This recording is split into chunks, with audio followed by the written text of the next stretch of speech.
Direito internacional é o conjunto de normas que regulamentam a relação entre as nações.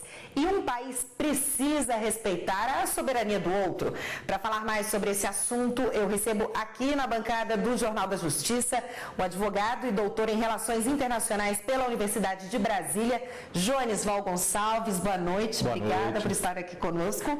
Eu começo perguntando, então, qual a importância do visto? Bom, o visto, tem sido falado muito sobre visto nos últimos dias. Recentemente se falou que o Canadá vai deixar de exigir visto para os brasileiros agora em 2016. Então, a gente escuta muito sobre visto e pergunta, bom, visto é uma autorização para entrar no país ou coisa parecida? Não. Visto é apenas uma chancela que diz que aquela pessoa que está solicitando a entrada ou a saída em um país, porque visto pode ser um visto de entrada ou de saída, já passou por algum crivo do Estado, por alguma forma de controle, mas a autorização para entrar ou sair, efetivamente, ela vai se dar na imigração, com o agente de imigração. E atualmente, quais os estrangeiros, quais as nacionalidades precisam de visto para entrar aqui no Brasil? Bom, isso varia muito, são quase 200 países no mundo. Então, a gente tem alguns países, por exemplo, na Europa, a maior parte dos países europeus, os cidadãos desses países que venham entrar como turistas no Brasil não precisam de visto. A mesma coisa no caso da América do Sul. Agora, isso vai variar também conforme o tipo de visto. Se é um visto de turismo, se é um visto de trabalho, um visto de estudos, então isso varia.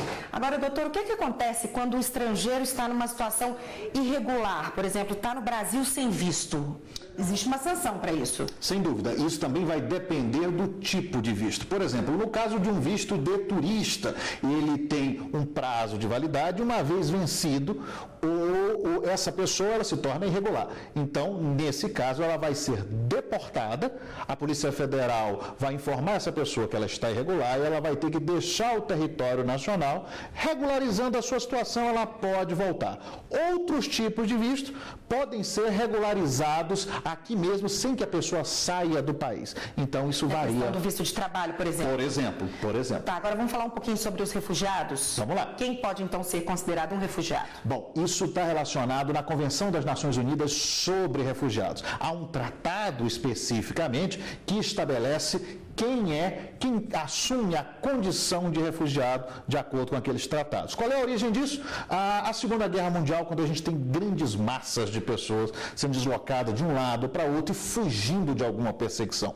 Então, o refugiado é aquele que tem que deixar a sua casa, tem que deixar o seu lar, tem que deixar toda a sua vida, porque se ele ficar naquele lugar, ele vai ser morto, ele vai sofrer uma violência e vai ficar muito complicado viver lá. Agora, existem diretrizes sobre passageiros clandestinos ou pessoas resgatadas no mar que solicitam esse refúgio? Sim, há regras internacionais relacionadas a essas pessoas, mas o refúgio está muito relacionado também a regras internas de cada país.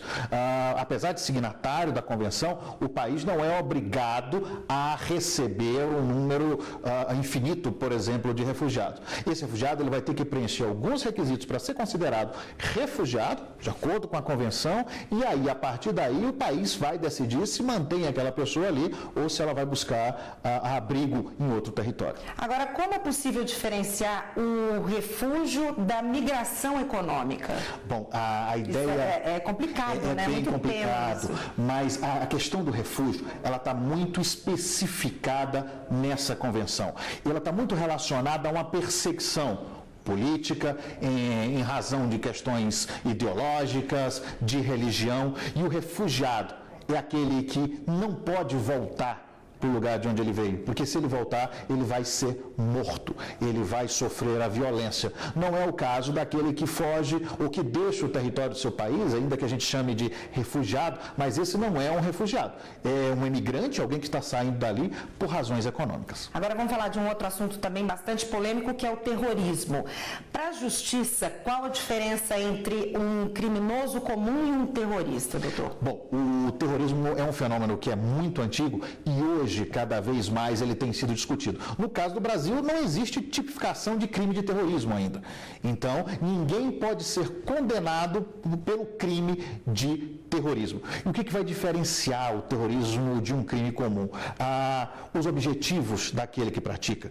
E quando a gente pensa em terrorismo, não há uma percepção comum internacional sobre o conceito de terrorismo. Mas a gente tem uma ideia, que é o uso da violência ou da ameaça de violência para causar pânico, terror e influenciar um processo decisório. Então, o terrorista, ele quando atua, ele atua sob essa perspectiva, causar pânico e influenciar um processo. Bom, o senhor falou que aqui no Brasil não há lei específica sobre terrorismo, mas o nosso país faz parte, assinou algum acordo internacional quanto a esse assunto? O Brasil é signatário de uma série de convenções internacionais sobre terrorismo, no âmbito das Nações Unidas, inclusive, e nesse sentido, o Brasil acompanha o sistema internacional que regula o terrorismo. Ao combate ao terrorismo. Tá certo. Muito obrigada pela sua participação aqui no Jornal da Justiça. Obrigado. Obrigada. Boa noite.